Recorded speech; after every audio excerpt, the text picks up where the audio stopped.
ধরেন এই যে ল্যাপটপটা, এই ল্যাপটপটা কিসে চলে? ব্যাটারি এবং কারেন্টে চলে।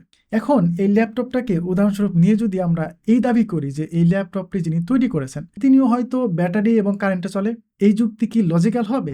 আসসালামু আলাইকুম। নাস্তিক ইমরান একটি ভিডিও বানিয়েছে যেখানে ভারতে হয়ে যাওয়া মুফতি সামাইল নাদভি ও নাস্তিক জাভেদ আখতারের সেই বিখ্যাত ডিবেট এর উপর ভিত্তি করে। সেই ডিবেটে কিন্তু নাস্তিক জাভেদ আখতার সে কিন্তু শোচনীয়ভাবে হেরে গিয়েছিল মুফতি সামাইল নাদভির সামনে। এখন যেহেতু নাস্তিক জাভেদ আখতার সে হেরে গিয়েছিল, তাই তাদের জাত ভাই যারা রয়েছে তারা এখন চেষ্টা করছে যে মুফতি সামাইল নাদভির সেই যুক্তিগুলো খণ্ডন করার জন্য। তো সেই ডিবেটে মুফতি সামাইল নাদভি তিনি কিন্তু আর্গুমেন্ট অফ কন্টিনজেন্সির বিষয়ে কিন্তু প্রশ্ন করেছিলেন। তো নাস্তিক জাভেদ আখতার সে কিন্তু এই প্রশ্নের সঠিক উত্তর দিতে পারে নাই।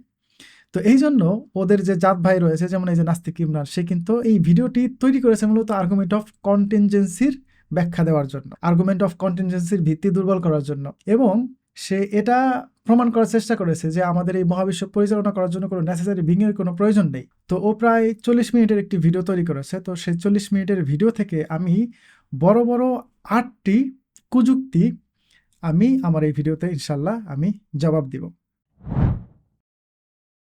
মহাবিশ্ব এমনি হতে না পারলে মহাবিশ্বের যিনি স্রষ্টা, যিনি আরো বেশি কমপ্লেক্স, তিনি এমনি কিভাবে হলেন? তাকে কেউ সৃষ্টি করলো না, তার অস্তিত্বের পেছনে কোনো কারণ নেই, এটা কিভাবে সম্ভব? উদাহরণ দিয়ে বোঝাই। একটা বল আপনি বানালেন, খুব সুন্দর নিখুঁত ডিজাইন। বলুন তো, এই বলটা বেশি কমপ্লেক্স নাকি আপনি যে এই বলটা বানিয়েছে? নিশ্চয়ই আপনি। পাখির বাসাটি দেখে ভাবছেন এত নিখুঁত বাসা নিশ্চয়ই এমনি হতে পারে না, কেউ বানিয়েছে। এখন বল বা পাখির বাসার ক্ষেত্রে প্রশ্ন আসে, বল বা পাখির বাসাটি নিশ্চয়ই কেউ বানিয়েছে, এমনি হতে পারে না। তো বলের প্রস্তুতকারী মানুষ বা পাখির বাসা বানানোওয়ালা পাখির ক্ষেত্রে কেন এই প্রশ্ন আসবে না যে তারা কিভাবে এলো, তারা এমনি কেমনি হলো? স্রষ্টার ক্ষেত্রেও এমন প্রশ্ন আসতে পারে। যেমন সোজা ধারণা তেমন সোজা উত্তর। এতটুকুতেই আস্তিকদের আর্গুমেন্ট অফ কন্টিনজেন্সির ভিত্তিটাকে ভেঙে দেওয়া যায়। আমরা একটি পাখির বাসা এবং বল দেখে চিন্তা করি যে পাখির বাসাটি এবং বলটি কেউ একজন তৈরি করেছে, কিন্তু আমরা এটা চিন্তা করি না যে পাখির বাসাটি যেই পাখিটি তৈরি করলো তাকে কে তৈরি করেছে, এই বলটি যে তৈরি করলো তাকে কে তৈরি করেছে। তো এই প্রশ্নটাও কিন্তু আমাদের করা উচিত, এই চিন্তাটাও কিন্তু আমাদের করা উচিত। ঠিক তেমনিভাবে এই মহাবিশ্ব যিনি তৈরি করেছেন, যাকে আমরা ঈশ্বর বলি বা সৃষ্টিকর্তা বলি, তো তাকেও কেউ একজনকে তৈরি করতে হবে। এখন ও এই যুক্তিটি দিতে গিয়ে ও কিন্তু এখানে ইনফিনাইট রিগ্রেসের মধ্যে পড়ে গেল, অনন্ত গোলকধাঁধার মধ্যে কিন্তু এখানে পড়ে গেল। দেখেন, আমরা যদি এই প্রশ্নটা এই মহাবিশ্ব যিনি সৃষ্টি করেছেন তাকে প্রশ্ন করি যে তাকে কে সৃষ্টি করলো, এখন উদাহরণস্বরূপ ধরে নিলাম যে তাকেও একজন সৃষ্টিকর্তা সৃষ্টি করেছে। এখন আবার প্রশ্ন চলে আসবে যে ওই সৃষ্টিকর্তাকে কোন সৃষ্টিকর্তা সৃষ্টি করলো, আবার ধরে নিলাম যে তাকে একজন সৃষ্টিকর্তা সৃষ্টি করেছে। তো এভাবে শুধুমাত্র প্রশ্ন করেই যাবে এবং সৃষ্টিকর্তার অস্তিত্ব পেছনের দিকে যেতে থাকবে, এভাবে অনন্তকাল ধরে চলতে থাকবে। আমাদের এই যে প্রেজেন্ট যে মহাবিশ্ব, এই মহাবিশ্ব কখন অস্তিত্বেই আর আসবে না। পাখির বাসা তো দূরের কথা, বল তো দূরের কথা, সৃষ্টিকর্তার এক্সপ্লেন দিতে দিতে পেছনের দিকে যেতে যেতে অনন্তকাল আপনাকে পেছনের দিকে যেতে হবে। বর্তমানে এই মহাবিশ্ব আর অস্তিত্বে আসবে না। তো এটাকে বলা হয় ইনফিনাইট রিগ্রেস। এবং ও এখানে একটি ক্যাটাগরি মিস্টেক করেছে। উদাহরণস্বরূপ আপনাদেরকে বোঝাই। ধরেন এই যে ল্যাপটপটা, এই ল্যাপটপটা কিসে চলে? ব্যাটারি এবং কারেন্টে চলে। এখন এই ল্যাপটপটাকে উদাহরণস্বরূপ নিয়ে যদি আমরা এই দাবি করি যে এই ল্যাপটপটি যিনি তৈরি করেছেন, আমরা জানি ল্যাপটপ বা এই ধরনের জিনিসপত্র মানুষেরাই তৈরি করে থাকেন, তো যিনি তৈরি করেছেন তিনিও হয়তো ব্যাটারি এবং কারেন্টে চলে, এই যুক্তি কি লজিক্যাল হবে? কম্পিউটারকে দেখে আমরা এই ধারণা করব যে কম্পিউটারকে যিনি তৈরি করেছেন তিনিও হয়তো ব্যাটারি এবং কারেন্টে চলবেন। তো আমরা একটা সৃষ্টিকে দেখলাম যে একটি বাসা একটি পাখি তৈরি করলো, তো পাখির ক্ষেত্রেও প্রশ্ন আসবে যে পাখিটাকে কে তৈরি করলো। তো ঠিক একই প্রশ্ন আমরা যদি সৃষ্টিকর্তার ক্ষেত্রে করি তাহলে এটা ক্যাটাগরি এরর এবং ক্যাটাগরি মিস্টেক হবে। ওই নাস্তিক এটাই বুঝলো না যে স্রষ্টা এবং সৃষ্টি এক ক্যাটাগরিতে পড়ে না, এটা ভিন্ন ক্যাটাগরি। স্রষ্টা তিনি যদি সৃষ্টি হবেন তাহলে তিনি আর স্রষ্টা থাকলেন না, তিনি হয়ে গেলেন কন্টেনজেন্ট। তো এই গাথাগুলোরে এই বিষয়গুলো কে বোঝাবে? একটি নির্জন দ্বীপে একটি পিঙ্ক কালারের বল। বলটি দেখে আপনার মাথায় নিশ্চয়ই এই প্রশ্ন আসবে, এই বলটির নিশ্চয়ই কোনো প্রস্তুতকারী আছে বা বানানেওয়ালা আছে। হ্যাঁ, আসবে।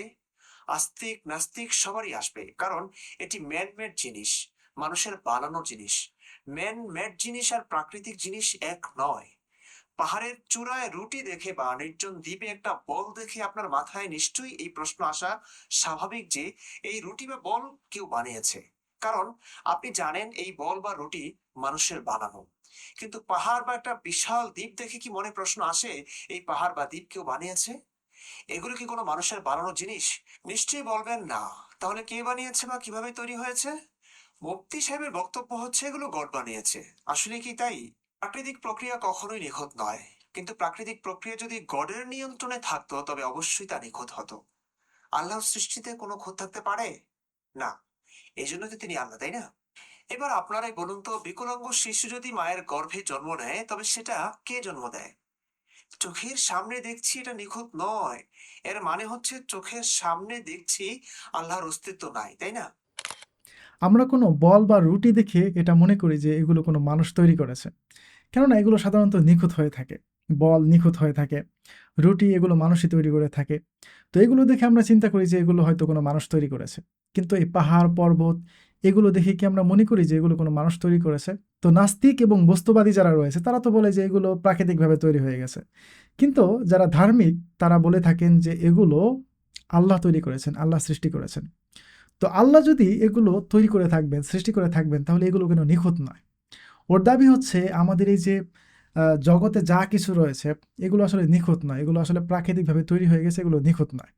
আচ্ছা, আপনাদের কাছে একটা প্রশ্ন, এই যে আমরা যে আজকের যে পাহাড় পর্বত এগুলো দেখতে পাই এগুলো কি নিখুঁত নয়? আপনাদের কাছে কি মনে হয়? ধরেন এই পাহাড়গুলো যদি বিল্ডিংয়ের মতো চারকোনা থাকতো তাহলে আজকে আমরা পাহাড় দেখে যতটা আনন্দ পাই, যতটা ভালো লাগে আমাদের কাছে, আমরা শহরের দূর দূরান্ত থেকে ছুটে যাই পাহাড় দেখতে, পাহাড়ের সৌন্দর্য উপভোগ করতে।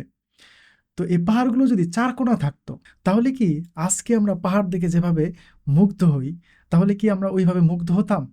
কখনোই হতাম না। আচ্ছা, এই যে হাতের আঙ্গুল, এই যে হাতের 5টি আঙ্গুল, এই আঙ্গুলগুলো কিন্তু দেখেন সমান নয়, ছোট বড় আছে কিন্তু। তো এখন আমি যদি প্রশ্ন করি যে এই আঙ্গুলগুলো সমান নয়, 5টি সমান নয়, এটা হচ্ছে খুঁত, এটা নিখুঁত নয়। এখন যদি প্রশ্ন করি যে এই হাতের আঙ্গুলগুলো কেন সমান নয়? এগুলো যদি সমান হতো তাহলে একদম নিখুঁত হয়ে যেত। ছোট বড় এখানে তো খুঁত রয়েছে, প্রাকৃতিকভাবে তৈরি। কিন্তু এই যে হাতের আঙ্গুলগুলো ছোট বড় এটাই হচ্ছে এই হাতের আঙ্গুলের পারফেক্ট ব্যালেন্স। যদি এই আঙ্গুলগুলো সবগুলো সমান থাকতো তাহলে আমরা যে কোনো বস্তু সহজভাবে আঁকড়ে ধরতে পারতাম না। এই হাতের আঙুলের ছোট বড়ই এই হাতের পারফেক্ট ব্যালেন্স। ঠিক তেমনিভাবে এই যে আঁকা বাঁকা উঁচু নিচু ভাঙাচোরা যে পাহাড়, এটাই হচ্ছে পাহাড়ের পারফেক্ট সৃষ্টি, এটাই হচ্ছে পাহাড়ের নিখুঁত সৃষ্টি। এটা কোনো খুঁত নয়, এটা কোনো প্রাকৃতিক সৃষ্ট নয়, এটাকে এইভাবে এই ডিজাইনে তৈরি করা হয়েছে সৃষ্টিকর্তার পক্ষ হতে। আচ্ছা, নিখুঁত মানে কি?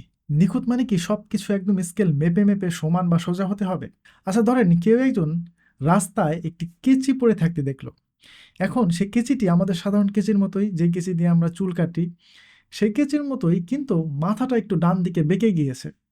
এখন সেই ব্যক্তি এটা মনে করলো যে আসলে হয়তো এই কেচিটি নিখুঁত নয়, যেহেতু কেচিটির মাথা ডান দিকে একটু বেঁকে গিয়েছে। কিন্তু ওই মূর্খকে কে বোঝাবে এটা আমাদের সাধারণ চুল কাটার কোনো কেচি নয়। এই কেচিটি ডাক্তাররা তাদের রোগীকে অপারেশন করার জন্য এই কেচিগুলো ব্যবহার করেন। তো ওই কেচিটি নির্দিষ্টভাবে তৈরি করা হয়েছে ডাক্তারদের অপারেশনের জন্য, আমাদের সাধারণ মাথা চুল কাটার জন্য নয়। কিন্তু ওই কেচিটি ডাক্তারদের জন্য নিখুঁত, কিন্তু আমাদের জন্য খুঁত। তো এই নাস্তিককে আগে নিখুঁতের সংজ্ঞা বোঝাতে হবে, যে কোনো একটি বস্তু যেই উদ্দেশ্যে তৈরি করা হয়েছে ওই বস্তুটি কি ওই উদ্দেশ্য পূরণ করতে পেরেছে কিনা, তাহলেই সেটা নিখুঁত হবে। তো পাহাড়ের উদাহরণ শেষ করে চলে গেল যে শিশুগুলো বিকলাঙ্গভাবে জন্ম নেয়। পাহাড় এবং অন্যান্য বস্তু বা প্রকৃতিতে যা কিছু রয়েছে এই সবগুলো যেহেতু নিখুঁত নয়, মূলত ওইগুলো নিখুঁতই, কিন্তু ওর দাবি অনুযায়ী ওগুলো নিখুঁত নয়। তো সেহেতু একজন শিশু যখন বিকলাঙ্গ হয়ে জন্ম নেয় তো সেও ওই প্রাকৃতিকভাবেই জন্ম নেয়। যদি সৃষ্টিকর্তা তাকে সৃষ্টি করতেন তাহলে তো তাকে নিখুঁতভাবে সৃষ্টি করতেন না। এখানে কোরআনের আয়াত রয়েছে, যেমন সূরা মুলকের 3 নম্বর আয়াতে আল্লাহ বলেছেন যে আল্লাহ এই যে আসমান জমিন যা কিছু সৃষ্টি করেছেন এগুলোতে তোমরা কি কোনো খুঁত দেখতে পাও? তো আবার দেখো, বারবার দেখো, এই আসমান এই জমিন এর মধ্যে কি কোনো খুঁত রয়েছে? কোনো খুঁত নেই তো। এই যে আমাদের পৃথিবী, আমাদের এই পৃথিবী যদি সামান্য একটু এদিক সেদিক হয়ে যেত তাহলে কিন্তু এই পৃথিবীতে প্রাণ তৈরি হতে পারতো না। আমাদের এই পৃথিবীতে অক্সিজেনের লেভেল যদি একটু কমে যেত আবার একটু বেড়ে যেত, তাহলে আমরা নিঃশ্বাস নিতে পারতাম না, এই পৃথিবীতে প্রাণ তৈরি হতে পারতো না। আমাদের এই পৃথিবীর যে গ্র্যাভিটি সিস্টেম, এটা যদি চাঁদের মতো হতো তাহলে কি হতো? আপনি কি ভারসাম্য বজায় রেখে এই যে পৃথিবীর উপরে বিচরণ করতে পারতেন? কখনোই পারতেন না। তো আল্লাহ সুবহানাহু ওয়া তাআলা এগুলো একদম নিখুঁত পারফেক্টভাবে তৈরি করেছেন। এটাই আল্লাহ সুবহানাহু ওয়া তাআলা এই যে কোরআনের সূরা মুলকের ৩ নম্বর আয়াতে বলেছেন যে আল্লাহর সৃষ্টিতে কোনো খুঁত নেই। তো বিকলাঙ্গ শিশু কেন জন্ম নেয়? আমাদের পৃথিবী জান্নাত নয় যে একদম সবকিছু পারফেক্ট হবে। আমাদের এই পৃথিবীটা হচ্ছে পরীক্ষা কেন্দ্র। আল্লাহ সুবহানাহু ওয়া তাআলা কোরআনের আয়াতে বলেই দিয়েছেন, তোমাদের ধন সম্পদ ও সন্তান সন্ততি তোমাদের জন্য পরীক্ষা, আর আল্লাহর কাছে রয়েছে তোমাদের জন্য মহাপুরস্কার। তো এগুলো কোনো খুঁত নয়, এগুলো হচ্ছে আমাদের জন্য পরীক্ষা। তো এই ধরনের প্রযুক্তি দিয়ে কি এটা প্রমাণ হয় যে আল্লাহর কোনো অস্তিত্ব নেই? মানে একদম মানে বলে দিল যে আল্লাহর অস্তিত্ব বলে কিছু নেই। চলুন এরপরের যে প্রযুক্তি সেটা দেখি।